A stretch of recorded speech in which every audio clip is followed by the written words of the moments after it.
Welcome back to another episode of Doing the Most. I know it's been a while. A lot of things have changed. A lot of things have been going on in the league, and that's why we're here today. We're here to talk about all of that and then some. I appreciate you guys for your patience. I appreciate you guys for letting me take a vacation. I needed it. I know we barely started, but we needed it because this is when it's about to get spicier, so much juicier. We have so much to talk about, and I'm so excited. So let's quickly go over just a quick, brief recap of everything that went down. Not really. There's too much that went down. This season was 10 games shorter. That's something we have to note. There was only 72 games as opposed to the 82, but this was the first season post-bubble, right? There was no more bubble. There was actually traveling involved. We started off the season with no fans.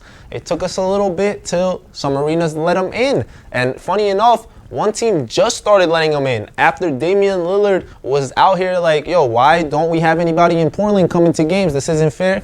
And they finally allowed them in the building. It's just good to see fans, even if it's not full capacity, which we shouldn't have yet. I agree. We need to keep everyone safe. We need everyone to be right on track. And I believe the NBA has been doing a great job at that, right? They have. We haven't been hearing about COVID cases anymore, which is a great job by the league. So kudos to them before we begin. Definitely kudos. So the 72 games that we're talking about right now, it's pretty much a new format, right? There's less games. That's why we have a play-in tournament. The play-in tournament we're going to get to today. That's something huge that's been added last year, and this year we're seeing it more come into fruition, right? Like it's something that's actually played out towards the last game. So yesterday, or actually 2 days ago, right, on Sunday was the day that every team played. Every single team had a game that day. Most of them were playing for spots to figure out whether they were the second seed, the third, the fifth, the 10th.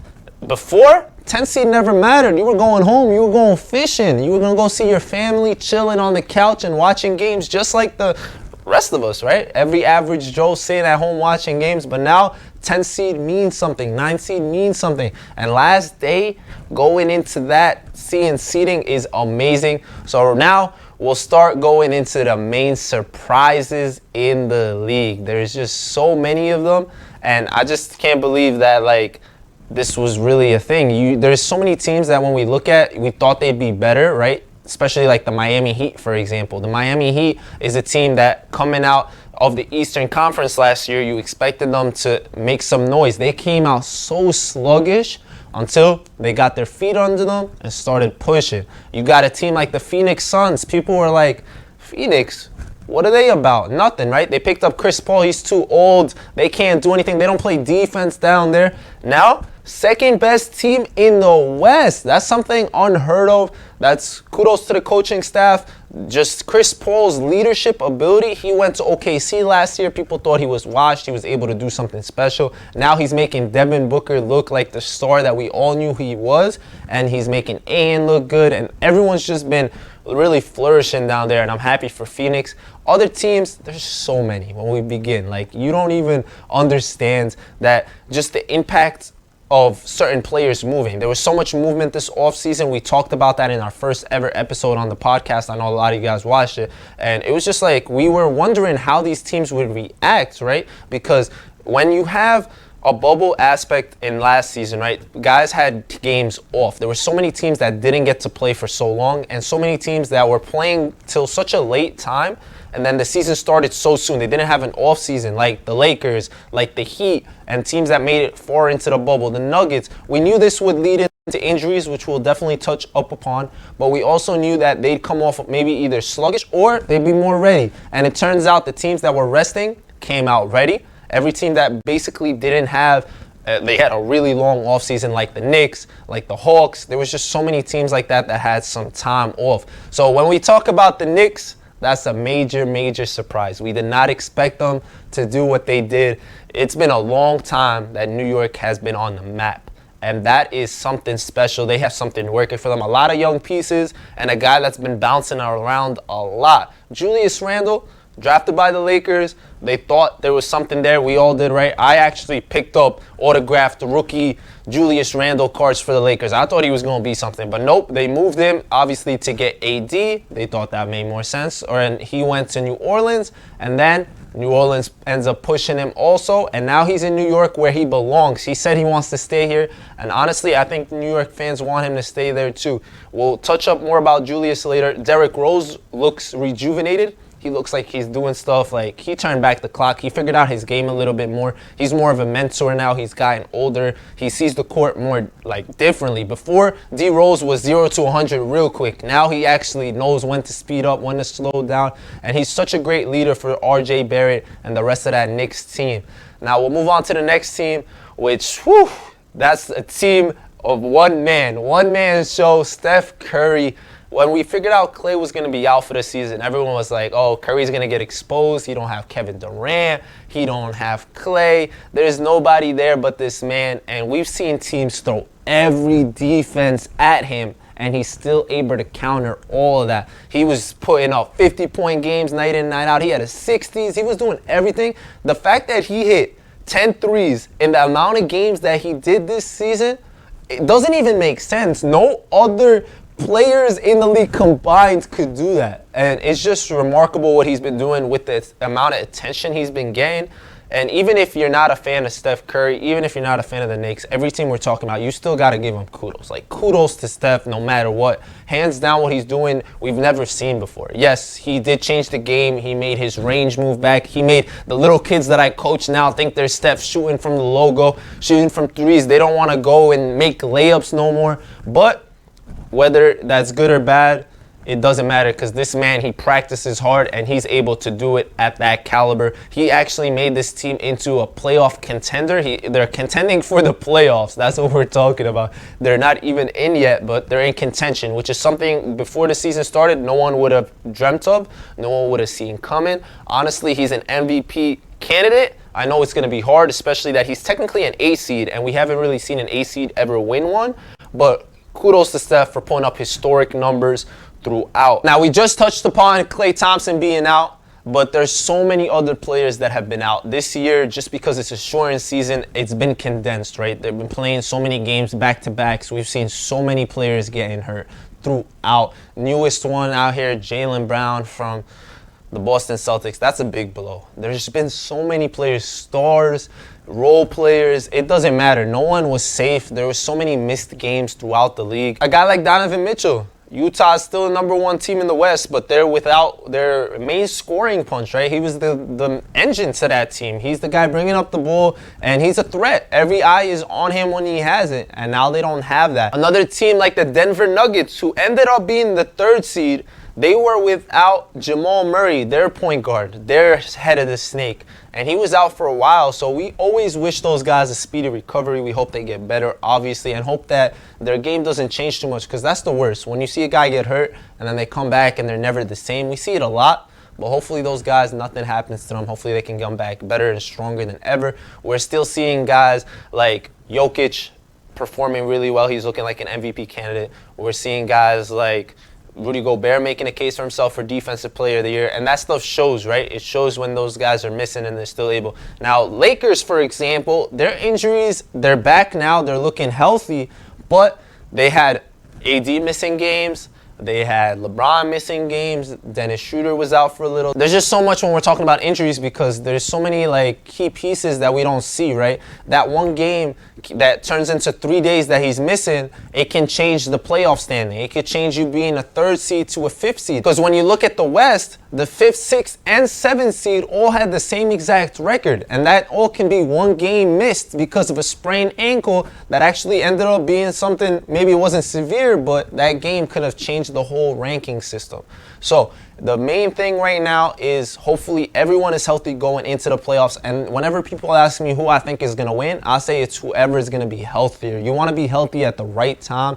You don't want to be hurt or banged up at the wrong time, wrong place, all that. So if you have injuries early, it's okay. You'll sustain it as long as you can somehow withstand. The rest of the team does their thing. So for the Lakers, for example, they're looking good. LeBron just came back. AD is back. They might still, Dennis Schroeder didn't get his legs under him, but now they have the play-in tournament that they can start feeling themselves out. And then we're going to see how that unfolds, right? How this all unfolds. So we got 4 matchups already determined. So far, we don't know, we know some of the seeding, but we don't know the whole seeding. This is where it all comes down to play. But we got 4 matchups that we're going to talk about right now. The first one is between the Portland Trailblazers and the Denver Nuggets. So this is where we got to look at the 2 main alphas on the team. We got to look at Lillard and Jokic. This is where You got to make a name for yourself. We always said this, the playoffs is where stars shine. You can be an MVP of the regular season, but when the lights are brightest, are you there? Are you there for your team? So we know Dame time, it's always Dame time. He's been clutch. He's been doing things. He saved the guy from losing his house. That's how real he is. He's out here. Some guy was like, I need you to win 42 games or I lose my house. And what did Dame do? Delivered 42 on the dot. He also beat the Lakers in their last regular season game, which gave him the tiebreaker and put him in a position to already play the team that we know we're going to talk about. And then you got Jokic, who without Murray, one of the injured players, he's been doing his thing. He's gotten help from a lot of guys like Michael Porter Jr. And just that coaching staff has been doing a great job. But now this is where it's going to be a battle, right? We got to see if Denver can actually withstand Lillard. Can they slow him down? Yeah, Lillard and the Portland Blazers, they do have some firepower. CJ's there, right? They got Nurkic looking good. But Denver's no joke. They got size. And now that there is somewhat of a home court advantage, there's going to be traveling involved. The Mile High City actually gets to do its job. They didn't get that job in the bubble and they were still able to do something. But now it's harder for players to play there. We've known this. So we'll see. This is going to be a nice, interesting matchup between two potential candidates for MVP. I know Lillard we don't talk about much, but he's one of the clutchest players in the league. Now the next matchup, we're staying out west. We got the Clippers going up against Luka Doncic. So when you think of the Dallas Mavericks, there's not too much going on there, right? You think of guys, really, you're thinking of Luka, you're thinking of little KP, you're thinking of, there's a good team. You think of the coach more before you think of other players on that team. And I'm not saying that to disrespect any Dallas Mavericks fans. It just is what it is. It's always been like that for years. The first thing you think of before used to be Dirk. Now it's just Luka. But on the Clippers side, there's just so much you got to look at. You got Kawhi Leonard. You got to look at Paul George. You got to even think about Patrick Beverley. There's just so much attention towards that team. They're one of the better defensive teams. Even if they don't show up all the time, you still got Serge Ibaka protecting that middle. They got really good pieces this year. They picked up some main ones that we didn't even think about that were going to be that, but they became that, like Nicholas Batum, great defender. And it's going to be really hard to see what Luka can do. We know that last season in the bubble, he was able to do something. But now, this is different, completely different. And he's more mature, but the Clippers seem like they're hungrier, of course. They have something to prove. They got knocked out. They were the laughingstock last year. Everyone was making fun of them because they flamed out. They didn't have enough in the gas, enough in the tank, and they let Denver come back from being down 3-1, and it was just one of those moments where it's like, what are you doing? And they have something to prove. Now we're gonna move on over to the East. The East side of things, we got some unfinished business. So the Knicks, they've been putting New York back on the map. We're happy for New York Knicks fans. I will never say I'm happy for the New York Knicks organization. It's just not gonna happen for me. I don't want to get into this. It's a whole nother topic about Dolans. But if you're a Knicks fan, you understand it completely. But the Knicks are going to be going up against Trae Young. And Trae, we're hopeful, is back healthy completely because that team needs him. They need him as much as possible, the same way Luka needs Dallas needs Luka. Luka needing Dallas is also there. And Trae needs Atlanta as much as Atlanta needs him. He's their engine. He's the one that pushes that motor. And without him, they have no chance. And now we see this core of these young Knicks that we talked about and that new leadership role Tom Thibodeau's been having them working, right? Their defense is improved. D. Rose and Taj Gibson, they all have that connection. Thibodeau always picks up those guys. He wants Taj Gibson going with him everywhere. If you look at where this guy's been going, he's been following Tom Thibodeau for a reason. It's like when you're a coach, you have a certain, this is your blueprint, right? You have Greg Popovich has a blueprint. He picks up players that have that blueprint. And that's what Thibodeau's doing. And now Trae Young and Atlanta, they've been doing everything. They have a great season. They both actually have the same exact record. But it's going to come down to who has a little bit more help. I think this series is going to come down to role players. How can Atlanta actually withstand Julius Randle, who's been playing out of his mind? And basically, if anyone could step up for the Atlanta Hawks. Because Trae's going to get his. But it's going to be a matter of how many shots is going to have to take. Is he going to be too tired? Is he going to be gassed? He needs help, and that's a fact. Next series, this is where it's so juicy, so interesting. So we go back to last year. The defending Eastern Conference champs, Miami Heat, beat this squad. They embarrassed them. The same way the Clippers were embarrassed, Giannis was completely embarrassed. So can the Bucks get revenge? Will they have a chance to come out and actually beat the team that beat them last year in the postseason? There's like this thing where if a team beats you, you want them. That's always the thing. I don't care who you are. You can't say otherwise. If you're a competitor, you want to beat the team that beat you. And it doesn't always happen that way. Yeah, the other team might be better, but it just feels that much better, like pride-wise. Your pride gets in the way, and you want that team. You want their number. I know Giannis is circling that date of that first game, and I'll be really surprised if he doesn't come out there swinging. And he has some help now. Jrue Holiday is a way better point guard than anything he's had before. And that's no knock to Eric Bledsoe or anyone they had in the past. But that team seems ready. They've been through a lot. They've lost a lot of tough games. They've literally been through it all, right? We've seen them year in and year out not being able to get over the hump. Giannis keeps winning MVPs, and everyone's like, is he going to be able to do this in the playoffs? Middleton's more seasoned. They have so much shooting around that team. It's going to come to a point where if they can't get over the hump this year, I feel like that team's just going to get blown up. And it's sad to say, but they're a small market team, and they got to figure it out now or before it's too late. So this is their year. Miami's coming off strong. They started the season sloppy, like I said, but they figured it out. Jimmy Butler, that man, as long as he's on your team, you have a shot no matter what. And he has that team working. Eric Spoelstra, underrated coach. He's been doing his job. He's been doing his thing. And I'm very, very excited for this series in particular because it's a revenge series. When you have that, like I said, you circle that date, and I'm excited. Now, this is where it all comes down to who are the other teams playing. We have the number 1 seed and the number 2 seed just chilling, no idea what they're doing. And this is where the play-in tournament comes into play. LeBron last year, he said the play-in tournament was a great idea, amazing, best thing ever, because it was very competitive. It was a competitive series, we'll say. It's a tournament. It's not much of a series. Some people get confused there, and that's why I'm here. I'm here to take out any confusion. So if you're just listening to this part and you didn't listen to anything else, I'm mad at you. You should have been here for the start. But I hope I clarify this and I make it more clear, because it's actually really cool once you get to understand it and know what's going on. But let's just say, since I touched up on LeBron, he said, bro, pause. I know you guys. But no, seriously, since LeBron said that last year, this year, I know LeBron said that he doesn't like the idea, and it's because he's battling for that seed. And I don't think he really meant it like that. He knows what he said last year. He knows how people are going to take that. I just know it's because now he has to actually fight to get out of it. So how are you going to fight out the play-in tournament? This is 14 tournament on the East and a 14 tournament on the West for the last 2 spots. And why are they doing this? Why? It doesn't make sense, right? No, it does. It's 10 games less of a season.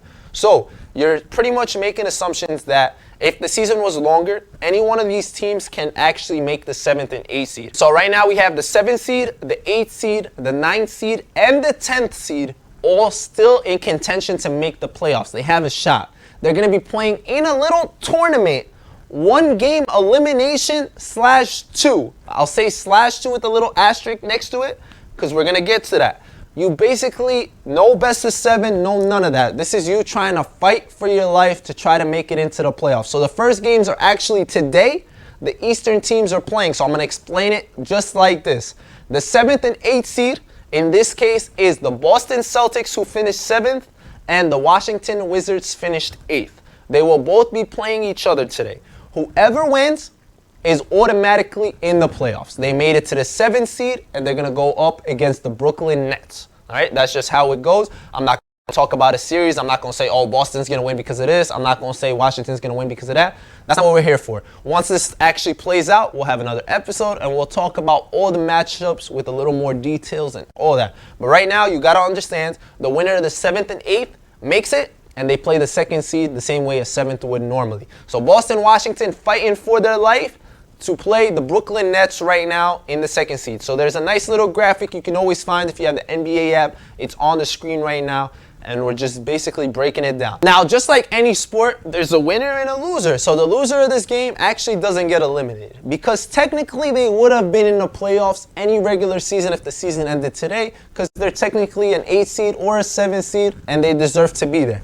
Now, what ends up happening is they get put in a different bracket because they lost, and they're not out just yet. they got to wait for the 9th seed and the 10th seed to play each other. So in our case today, you got Charlotte playing Indiana first. Charlotte's going to play Indiana.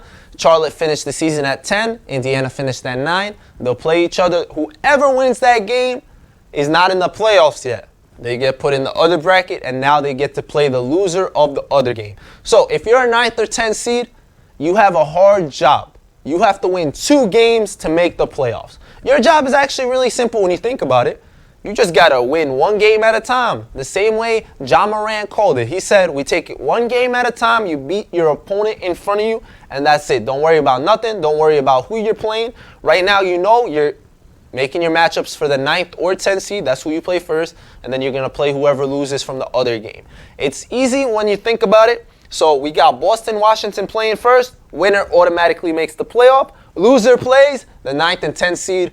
Whoever wins from that game makes the 8th seed. They automatically play the Philadelphia 76ers in the Eastern Conference. So today we're going to find out who the 7th seed is and who's playing Brooklyn. We won't actually know who the 8th seed is yet because they're going to be playing their next game on Thursday. So we actually will have a couple of days off till they play again because they just played, so they'll take 1 day off and play again.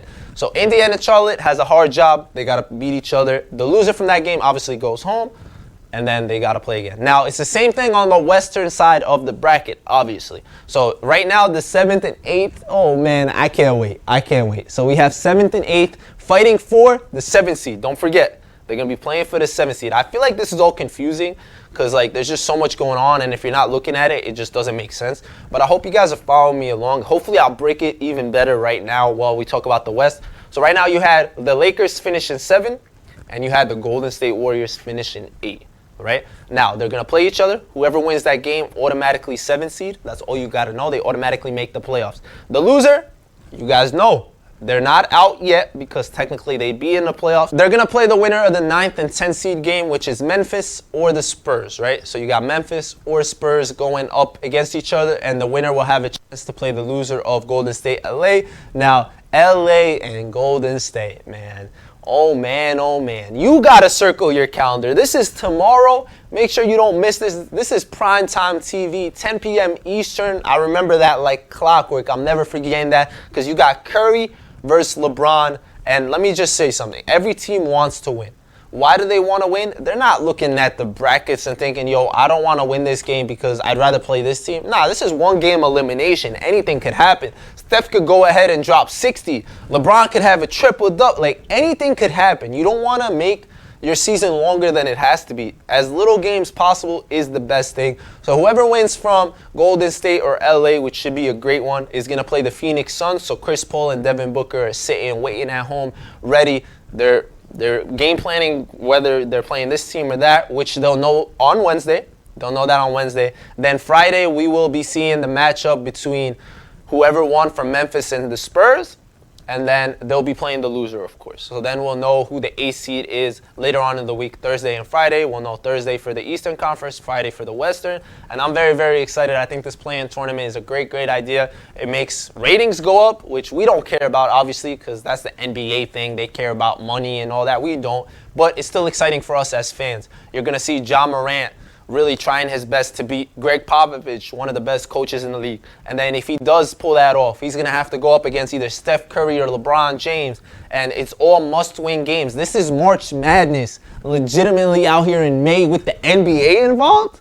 It doesn't get much better than this. Imagine the league with 1 game elimination. This is what it's all about. They're just playing to get into the playoffs. And like I said, once all this plays out, we'll have another conversation about actual games, who's playing who. We'll know if Golden State ends up being the 8th seed, they might, or maybe the Lakers are. Because if they lose, remember, they're playing each other first, but if they lose, they're not out. They still have a chance to redeem themselves and get the 8th. So you're going to assume, right? We're going to do predictions. We could talk about all that, but you can sit here and think about it and be like, so the Lakers and Golden State, I think the Lakers get the 7th seed. I think Golden State gets 8. I'm just making assumptions, right? Obviously, I don't really mean this. But that's the play-in tournament, and it's going to be a lot of fun to talk about. Now, we'll go into the last 2 topics here. So predictions, I'm not going to do that today. I wanted to, but I feel like since we don't really have the playoff bracket yet, let's do that another time. If you guys want my predictions for the play-in tournament, let's do it. I'm fit. We'll do it right here live not premeditated. I think the LA Laker game and Golden State game could be anybody's game, honestly. I think it could be a great game. I just feel like LA kind of wants it a little bit more. Not saying that Curry doesn't. I think Curry does, but I feel like there's just, I know if LA has to play another game, that's tough. They already rested. Unlike Steph, who's been going strong, he actually won the scoring title. I forgot to mention that in the Curry segment, but he won scoring title. He led the league in 32 points a game, and that's impressive. That's really, really impressive. So shout out to him for that. It's going to be tough to go up against the Lakers, but he can definitely do it. I think LA ends up securing the 7th seed and playing Phoenix, and I think Golden State beats whoever wins from the Memphis-San Antonio game and ends up securing the 8th seed and playing Utah. So it ends up working out the same way it is. That's my prediction on the west side of the bracket. Now, you look at the east side of the bracket, and I think Boston-Washington could be amazing. It could be great, but Boston is missing Jaylen Brown, right? And I know Brad Stevens is a great coach. I know Marcus Smart's out here doing his thing. I know, like, that team wants it really, really bad, but you could say the same thing about Russell Westbrook, who had a career year. He averaged another triple-double. For the 4th time in 5 years, this dude really averaged a triple-double, which is something we never heard of. It was done once before by Oscar Robertson. We never thought it would be done again. This man did it again and again and again, and he surpassed the most triple-doubles in NBA history. He beat Oscar's record, which, as a child, I never thought would be touched. I never thought anyone would come close to that ever.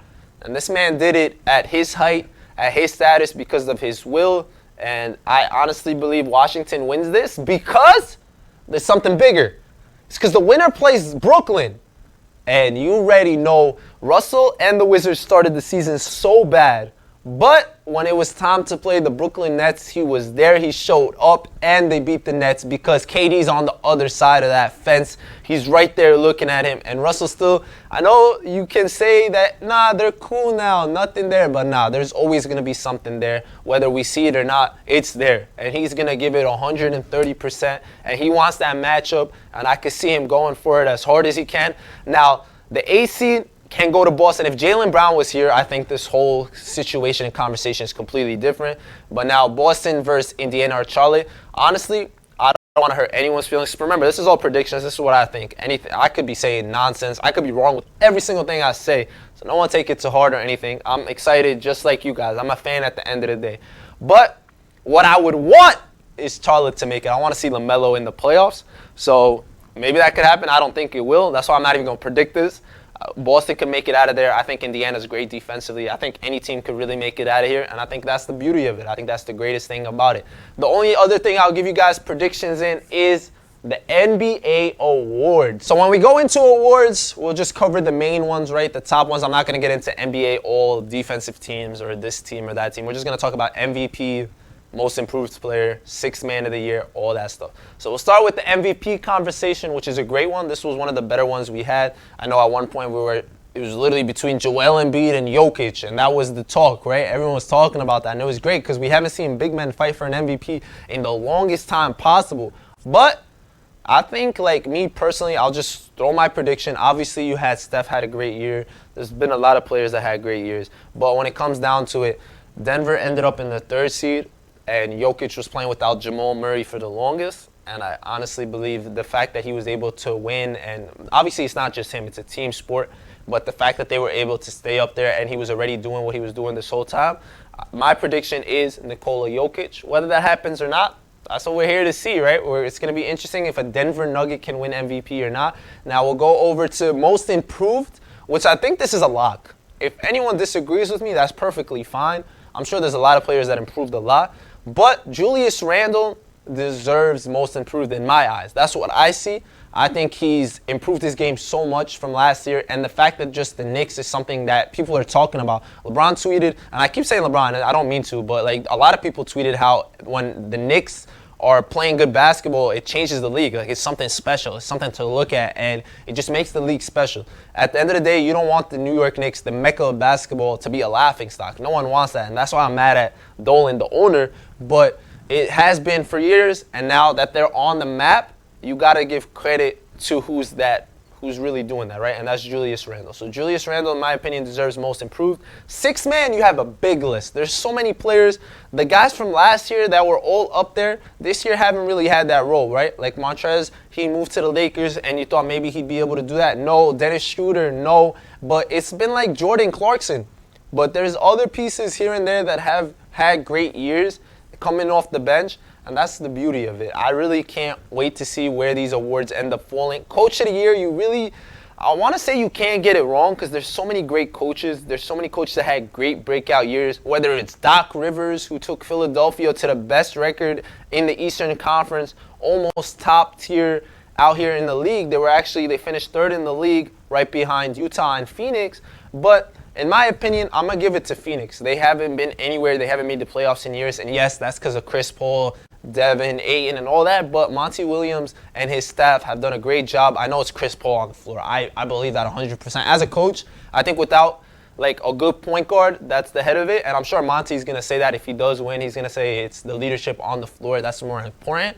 But no, you need a good coach behind you. Otherwise, anyone could do anything. Like we look at it on teams like in the past, like Steve Kerr, right? We can make fun of him and say, oh, he's not a good coach. They were winning because they're just the Warriors. But at the end of the day, you still need that voice in your head. The coach is somewhat important. Whether he's really, really important or not, it shows. If you have a bad coach, you're not winning games, and that's a fact, right? Yeah, maybe you're like, yo, Steve Nash, not a good coach. Brooklyn's just winning because of the talent. But we'll find that out in crucial games, right? When it's last-second shots, what are you drawing up?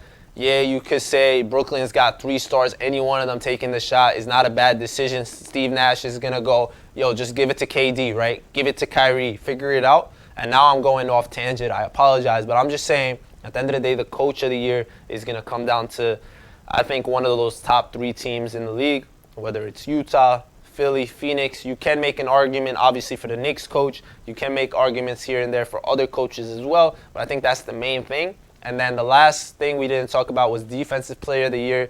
And I think Rudy Gobert got it. He locked down the league last year. We always make that joke, but he's the best defensive player in the league. Whether it's perimeter, we never talk about that, but he still impacts the game so much. When you see a big French Eiffel Tower standing there hovering over you, you change your shot. It just is what it is. So he's probably going to win that hands down. We'll see. Actually, I lied. It's not hands down. Nothing's hands down when it comes to the NBA. Nothing's hands down when it comes to sports. And that's the beauty, once again. I think that's my favorite thing about basketball. Let me know down below what your favorite thing about basketball, what you're most excited about. I always want to hear all that. Give me your predictions and all that. We're going to be wrapping it up right here. I'm just excited, to be honest. I'm excited to take you guys along this journey. We're going to be consistent with this 2 times a week, at least expect that. Whether you're listening to us on Spotify, listening to us on Apple Music, anywhere, watching me on YouTube, what's up, gang? I appreciate you guys. You guys are the best. Make sure you guys are subscribed, hit that like button, share it with your friends. If anyone has any questions on the play-in tournament, I hope I made it clear. I hope so. I probably didn't. I don't know what I was saying half this time. I'm pretty hungry. I'm going to be honest with you guys. That's what we're here to do. Honesty is key. So please be honest with me. Let me know if there's anything I could do to improve. Let me know anything like that. I appreciate you guys for your patience once again. Y'all my family. We family. Doing the most, coming to a theater near you. Just forget about all that. I love you guys. Thank you guys for the support always. Last thing before we go. Make sure you guys are watching playoff basketball. Make sure these play-in games are on your calendars. I think this is going to be one of the most exciting playoffs because we honestly have no idea who's going to win. I said I think it's going to be injuries, right? Whether who's more healthy, but it literally can go anywhere. You can look at every team almost and say, I think this team could win. I think this team could win. And I think this is one of those years. We said that last year, especially where the bubble kind of made it even playing field. But when we really talk about it, it's going to be one of those years. There's so many great teams in the league. The league is in great hands. I always say that, and I'm excited. I hope you guys are too. It's been your boy, Most, and thank you for doing the most.